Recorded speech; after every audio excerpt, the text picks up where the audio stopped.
MTE 04 term and examination जून 2021। अभी तक हम क्वेश्चन 4 का ए पार्ट तक डिस्कस कर चुके हैं। अब बढ़ते हैं क्वेश्चन 4 के बी पार्ट पर, जिसमें बोला गया है for which equation x square plus a x plus b is equal to 0 will a and b its roots, give reason for your answers. हमें बोला गया है, यहाँ पे क्वेश्चन में हमसे पूछा गया है कि ये जो गिवन इक्वेशन है यहाँ पर ए और बी की, ये जो इक्वेशन गिवन है यहाँ पर ए और बी की क्या वैल्यू रखे ताकि इसके जो रूट्स आए वो भी क्या हो, ए और बी ही हो। आंसर 4 का बी पार्ट, हमें गिवन इक्वेशन है, given equation is x square plus a b plus b is equal to 0 and its roots are a and b. देखिए आपको एक क्वाड्रेटिक इक्वेशन की जनरल फॉर्म क्या होती है आपको पता होगी, वो होती है a x square plus b x plus c is equal to 0, जहां पर ए बी सी क्या होते हैं, इसके कोफिशिएंट्स होते हैं। अब अगर हम मान लें कि इस इक्वेशन के जो रूट्स होंगे यानी कि जो सॉल्यूशन होंगे वो अल्फा और बीटा होंगे, तो इनके तो ये जो रूट्स होते हैं और इस इक्वेशन में जो कोफिशिएंट्स होते हैं और ये जो कांस्टेंट टर्म होती है, इनके बीच में एक रिलेशन होता है। वो रिलेशन क्या होता है कि जब हम इन रूट्स का सम फाइंड करेंगे तो वो किसके इक्वल आता है, वो coefficient of x minus of coefficient of x upon coefficient of x square के इक्वल आता है। एंड जब हम इन रूट्स का प्रोडक्ट करते हैं तो वो होता है constant term upon coefficient of x square. तो इसी चीज को हम ऊपर क्वेश्चन सॉल्व करने में इस्तेमाल करेंगे। तो यहाँ पर हमारे रूट्स हैं ए एंड बी, यानी कि अल्फा बीटा है ए एंड बी। अब हम इन रिलेशंस को यहाँ पे यूज करेंगे। तो अल्फा यहाँ पर ए है और बीटा हमारा बी है। So a plus b is equals to क्या होगा, कोफिशिएंट ऑफ, एक्चुअली ये यहाँ पे ए एक्स है तो इनका सम होगा coefficient of x minus of coefficient of x यानी कि minus A upon coefficient of x square जो कि क्या है 1 है। तो यहाँ से हमें मिल गया a plus b is equals to minus a. और अब हम क्या कर सकते हैं, हम यहाँ से बी की वैल्यू फाइंड कर सकते हैं, फिर बी और ए के बीच में रिलेशन निकाल सकते हैं। तो हो जाएगा b is equals to minus 2a, ये a जाके माइनस होगा तो minus minus plus and minus से हो गया माइनस 2a। हम इसको इक्वेशन 1 का नाम दे देते हैं। अब हम क्या करेंगे, सेकेंड रिलेशन यूज करेंगे। सेकेंड रिलेशन था alpha into beta is equals to constant term हमारी यहाँ पर b है अपॉन में कोफिशिएंट ऑफ एक्स स्क्वायर जो कि क्या है 1 है। अब हम क्या कर सकते हैं, तो ये जो b है, अब ये b यहाँ पर आके डिवाइड हो जाएगा। सो b से b कैंसिल एंड हमारे पास आया a is equals to 1। And अब हमने ये जो a की वैल्यू निकाली इसको हम 1 में सब्स्टिट्यूट करेंगे और b की वैल्यू भी फाइंड कर लेंगे। So substituting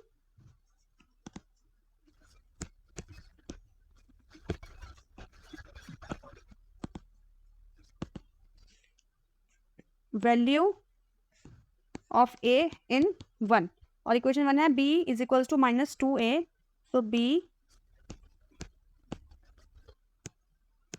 so b is equals to minus 2a and a की जगह हम ले लेंगे 1, तो हमारा b की वैल्यू आ गई माइनस 2।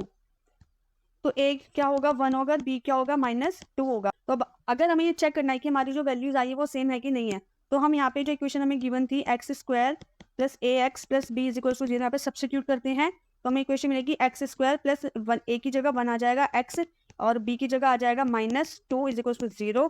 तो x square plus x minus 2 is equal to 0। अब हम इसको मिडल टर्म स्प्लिटिंग मेथड से फैक्टराइज करेंगे तो ये हो जाएगा x square plus 2x minus x minus 2 is equal to 0। हम मिडल टर्म स्प्लिटिंग मेथड कैसे सॉल्व करते हैं, हम पहले ये जो कांस्टेंट टर्म होती है और x का जो कोफिशिएंट होता है उनका प्रोडक्ट फाइंड करते हैं। इनका जो प्रोडक्ट आता है उसका एलसीएम फाइंड करते हैं। एलसीएम से जो हमें फैक्टर्स मिलते हैं इनको प्लस या माइनस करके हमें x के कोफिशिएंट को लेकर आना होता है। तो और एक और चीज होती है कि हम जिन दो नंबर को चुन के x के कोफिशिएंट को लेकर आएंगे उनको इनटू करके हमें ये वाला नंबर भी मिलना चाहिए। तो हमारे पास फैक्टर्स है 2 और 1। अब मैं 2 में से अगर 1 को माइनस कर दूंगी तो मुझे 1 मिल जाएगा और जब मैं 2 इंटू 1 करूंगी तो मुझे 2 भी मिलेगा। तो यानी कि हम इसको एक्सप्लेन कर सकते हैं 2x माइनस एक्स से। तो अब यहाँ पर x कॉमन आ जाएगा एंड बचेगा x प्लस 2 एंड यहाँ पे माइनस, यहाँ पे कुछ कॉमन नहीं है तो 1 एंड x और minus minus plus 2 is equal to 0। अब यहाँ से x प्लस 2 कॉमन आएगा, हमारे पास बचेगा x minus 1 is equal to 0 and x plus 2 is equal to 0 और x minus 1 is equal to 0। यहाँ से x आया माइनस 2, x आया 1। तो अब हम देखिए हमने यहाँ पे जो रूट्स निकाले वो क्या है, माइनस 2 और 1 ही आए, यानी कि a भी मिल गया और हमें b भी मिल गया। देखिए b -2 और a1 b -2, तो हम बोल सकते हैं कि x square plus a x plus b is equal to 0 अगर इक्वेशन होगी तो वहां पर हम एक ही जगह 2 लेंगे और 1 लेंगे और b की जगह -2 लेंगे, तो हमारे जो रूट्स आएंगे वो a एंड b ही आएंगे। ठीक है, नेक्स्ट क्वेश्चन की तरफ चलते हैं। Which of the following statements are true and which are false, justify your answer in the form of a proof और counter example where required. Okay, हमें यहाँ पे बताने हैं जो स्टेटमेंट्स गिवन है ये ट्रू है या फिर फॉल्स है, और हमें अपने आंसर के लिए जस्टिफिकेशन भी देना है कि ट्रू है तो क्यों है ट्रू और फॉल्स है तो क्यों है फॉल्स। चलिए शुरू करते हैं। First part, for any two set a and b, a cross b is equal to b cross a. हमें ये बताना है कि यहाँ पे स्टेटमेंट में बोला गया है कि कोई भी दो सेट ए एंड बी लेते हैं तो हम जब ए बी का हम ए और बी, ए बी का क्रॉस प्रोडक्ट निकालें या फिर बी और ए का क्रॉस प्रोडक्ट निकालें, यानी कि ए क्रॉस बी निकालें या बी क्रॉस ए निकालें, तो हमारी वैल्यू क्या होगी, सेम होगी। मेरे ख्याल से ऐसा नहीं होता है, ये एक फॉल्स स्टेटमेंट है। ये फॉल्स स्टेटमेंट है क्योंकि ए क्रॉस बी कभी भी बी क्रॉस ए के इक्वल नहीं होता है। अगर आप इस स्टेटमेंट का जस्टिफिकेशन चाहते हैं तो आप इसके लिए चैप्टर 1 के पार्ट 20 की वीडियो देखिए, वहां पर मैंने इसको एक्सप्लेन किया है कि a cross b is equal to b cross a नहीं है, जहां से आप काउंटर एग्जाम्पल लेकर लिख सकते हैं। बढ़ते हैं अगले स्टेटमेंट की तरफ। The sum of the moduli of the cube roots of unity is 0। यहाँ पर बोला है मॉड्यूली। मॉड्यूली क्या होता है, मॉड्यूली मॉड्यूलस की प्लूरल फॉर्म होती है, और यहाँ पे मॉड्यूली इसलिए यूज किया है क्योंकि यहाँ पे क्यूब रूट्स ऑफ यूनिटी की बात की गई है, और क्यूब रूट्स ऑफ यूनिटी कौन होते हैं, 3 होते हैं। चलिए इसको लिखकर समझते हैं। तो हमारी स्टेटमेंट है the sum of moduli of the cube roots of unity is 0। यहाँ पर बात की गई मॉड्यूली की, किसकी मॉड्यूली की, किसकी मॉड्यूली की, क्यूब रूट्स ऑफ यूनिटी। आपको पता होगा क्यूब रूट्स ऑफ यूनिटी होते हैं 1 ओमेगा एंड ओमेगा स्क्वायर, जहाँ पे ओमेगा की वैल्यू थी -1 प्लस आयोटा √3 डिवाइडेड बाय 2, और ओमेगा स्क्वायर की वैल्यू होती है, जब हम इसका स्क्वायर करेंगे तो हमें मिलेगा -1 माइनस आयोटा √3/2। हमसे बोला गया है कि इनके मॉड्यूली का जब हम सम करते हैं, इनके यानी कि पहले हम इनका क्या निकालेंगे, मॉड्यूलस निकालेंगे, और उसके बाद क्या करेंगे, उनका सम करेंगे, तो वो क्या होगा, 0 होगा। और मेरे ख्याल से ऐसा नहीं होगा। क्यों नहीं होगा, क्योंकि अगर यहाँ पे सिर्फ sum of cube roots of unity की बात की गई होती तो हम बोलते कि yes sum of cube root of unity क्या होता है, 0 होता है। पर अगर हम इनके मॉड्यूलस का सम निकालेंगे तो वो 0 नहीं होगा। देखिए अभी हम उसको प्रूफ करेंगे। ये स्टेटमेंट क्या है, फॉल्स है। क्यों, क्योंकि the sum of the moduli of the cube roots of unity is not 0 होता है 3। कैसे होता है देखते हैं, चलो स्पेसिफिकेशन करते हैं। पहला क्यूब रूट ऑफ यूनिटी हम लेंगे 1, और जब हम 1 का मॉड्यूलस फाइंड करेंगे तो वो होगा 1। नेक्स्ट हम लेंगे ओमेगा का मॉड्यूलस फाइंड करना है, यानी कि हमें मॉड्यूलस ऑफ ओमेगा की वैल्यू थी -1 प्लस आयोटा √3 डिवाइड बाय 2 इसका मॉड्यूलस। हम यहाँ पे क्या करेंगे, इनको सेपरेट कर देते हैं, यानी कि रियल पार्ट और इमेजिनरी पार्ट को अलग कर देते हैं, और यहाँ से जब हम इसका मॉड्यूलस फाइंड करेंगे तो वो होगा square of real part plus square of imaginary part, and यहाँ से हमें मिलेगा 1/4 plus 3/4 and square root of 4/4, और हमारी जो वैल्यू आई मॉड्यूलस ऑफ ओमेगा, और हमारी जो मॉड्यूलस ऑफ ओमेगा की वैल्यू आई वो आई स्क्वायर रूट ऑफ 1 यानी कि 1। और जब हम ओमेगा स्क्वायर की वैल्यू फाइंड करेंगे तो हम मॉड्यूलस ऑफ फाइंड कर रहे हैं -1 माइनस √3/2 एंड आयोटा, और फिर वही सेपरेट कर देंगे, रियल पार्ट और इमेजिनरी पार्ट को सेपरेट कर देंगे। उसके बाद जब हम मॉड्यूलस फाइंड करेंगे तो -1/2 square plus -√3/2 whole square, and हमें यहाँ से मिलेगा 1, वही सेम 1/4 प्लस √3/4, एंड हमारा आंसर यहाँ पे भी क्या आएगा, 1 ही आएगा। तो हमें निकालना है 1 plus modulus of 1 plus modulus of omega plus modulus of omega square, यानी कि 1 + 1 + 1 जो कि क्या आया 3, जो किसके इक्वल नहीं, 0 के इक्वल नहीं है। तो हम क्या बोल सकते हैं, हम बोल सकते हैं कि thus the sum of the moduli of the cube roots of unity is 3। अब बढ़ते नेक्स्ट क्वेश्चन की तरफ। Part 3, any polynomial equation with coefficients in R has all its root in R. यहाँ पे बोला गया है कि हम कोई भी अगर पॉलिनोमियल इक्वेशन ले तो उसके जो भी अगर उसके उस पॉलिनोमियल इक्वेशन के कोई भी पॉलिनोमियल इक्वेशन लो जिसके सारे कोफिशिएंट्स आर होंगे यानी कि रियल नंबर्स होंगे, तो उसके जो रूट्स होंगे वो भी रियल नंबर्स यानी कि आर ही होंगे। तो मेरे ख्याल से तो ये स्टेटमेंट भी फॉल्स है, क्योंकि ऐसा जरूरी नहीं है कि अगर हमारे पास कोई polynomial equation with real coefficient है तो उसके जो रूट्स होंगे वो कोफिशिएंट वो रियल नंबर्स होंगे, वो कॉम्प्लेक्स नंबर भी हो सकते हैं। अभी हम देखिए इसका एग्जांपल लेंगे। हम पहले लिख लेते हैं आंसर 5 का थर्ड पार्ट। हमारी जो स्टेटमेंट है वो फॉल्स है। False polynomial equation with coefficients in the real number are does not necessarily have all its roots in R। अभी हम इसका एक काउंटर एग्जांपल लेते हैं, जस्टिफिकेशन करते हैं। इसके लिए हम लेते हैं कि equation consider a polynomial with coefficients in R is x square plus 1। देखिए ये जो हमें इक्वेशन गिवन है इसमें जो कोफिशिएंट है वो क्या है, रियल नंबर है।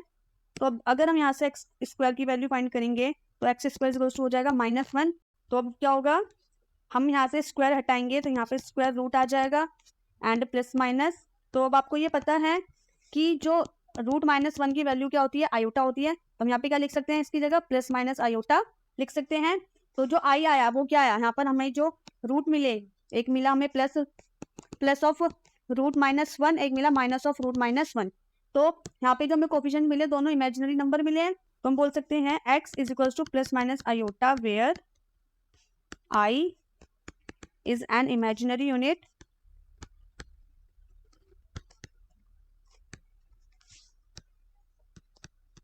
and thus we can say that any polynomial equation with coefficients in R does not necessarily has all its roots in R। ये प्रूव हो गया कि अगर कोई इक्वेशन जिसके सारे कोफिशिएंट्स रियल नंबर्स होंगे तो उसके जो रूट्स होंगे वो भी रियल नंबर ही होंगे, ऐसा जरूरी नहीं है। Fourth part, the following system of equation is consistent. हमसे बोला गया कि जो सिस्टम ऑफ इक्वेशन गिवन है x plus y is equals to 5 and 3x plus 3y is equals to 1, क्या है, ये कंसिस्टेंट सिस्टम ऑफ इक्वेशन है। अगर हमें किसी भी गिवन पॉलिनोमियल के लिए देखना होता है कि लीनियर सिस्टम ऑफ इक्वेशन को चेक करना होता है कि वो कंसिस्टेंट है कि नहीं, उसके लिए हम क्या कर सकते हैं, ग्राफ ड्रॉ कर सकते हैं। तो वैसे आंसर 5 का फोर्थ पार्ट, हमें इक्वेशन गिवन है x plus y is equals to 5 और 3x plus 3y is equals to 1। मैं आपको बताऊंगी कि ऊपर मैंने ये स्पेस क्यों छोड़ा है। तो हम यहाँ पे जब आप ग्राफ ड्रॉ करेंगे तो पहले हम इस इक्वेशन के लिए टेबल ड्रॉ कर लेते हैं x एंड y। तो जब हम x को 0 रखेंगे y 5 मिलेगा, y को 0 रखेंगे x 5 मिलेगा। And second table 3x plus 3y के लिए जब हम ड्रॉ करेंगे तो वो होगी x को 0 रखेंगे y हमें 1/3 मिलेगा जो कि अराउंड 0.9 हो जाएगा। एंड जब y को 0 रखेंगे तो x भी 1/3 मिलेगा जो भी 0.9 के अराउंड हो जाएगा। तो जब हम पहली टेबल के लिए ग्राफ ड्रॉ करेंगे तो x भी 5 है और y भी 5 है। और अब हम इनके लिए लाइन ड्रॉ करेंगे और अब जब सेकंड टेबल के लिए ड्रॉ करेंगे हम तो 0.3 हमारा यहाँ कहीं होगा एंड यहाँ कहीं होगा। और जब इन दोनों को हम ज्वाइन करेंगे तो इस तरीके से ये मैंने रफ डायग्राम बनाया है, आप लोग ग्राफ में प्रैक्टिस करना इसको। तो इस तरीके से हमारी ना लाइंस आएंगी जो पैरेलल लाइंस होंगी। ये हो गई ये वाली लाइन थी x plus y equal to 5 के लिए, ये वाली लाइन थी 3x plus 3y equal to 1 के लिए। अब हमने देखा कि ये दोनों लाइन जो है कहीं पे इंटरसेक्ट नहीं कर रही हैं। अब अगर ये कहीं पे इंटरसेक्ट नहीं कर रही तो इसका मतलब क्या है, हमें ये जो सिस्टम ऑफ इक्वेशन गिवन है इनके पास कोई भी सोल्यूशन नहीं है। देखिए याद रखिएगा, जब हमें ऐसे सिस्टम ऑफ इक्वेशन के लिए ये चेक करना होता है कि जो इक्वेशन है वो कंसिस्टेंट है कि नहीं है, तो हम क्या करते हैं, तो हम उनके लिए ग्राफ ड्रॉ करते हैं। अगर हमारे ग्राफ में जो लाइंस आती है वो किसी कॉमन पॉइंट पे इंटरसेक्ट करती हैं तो इसका मतलब उनका जो सोल्यूशन है वो यूनिक है। और अगर सोल्यूशन यूनिक है तो वो क्या होगा, कंसिस्टेंट होगा। एंड अगर हमने जब ग्राफ ड्रॉ किया वो क्या है, दो पैरेलल लाइंस आई, तो पैरेलल केस में क्या होता है, कोई भी हमें कॉमन पॉइंट नहीं मिलता, तो उस केस में हमारा क्या होता है, नो सोल्यूशन होता है एंड सिस्टम जो होता है वो इनकंसिस्टेंट होता है।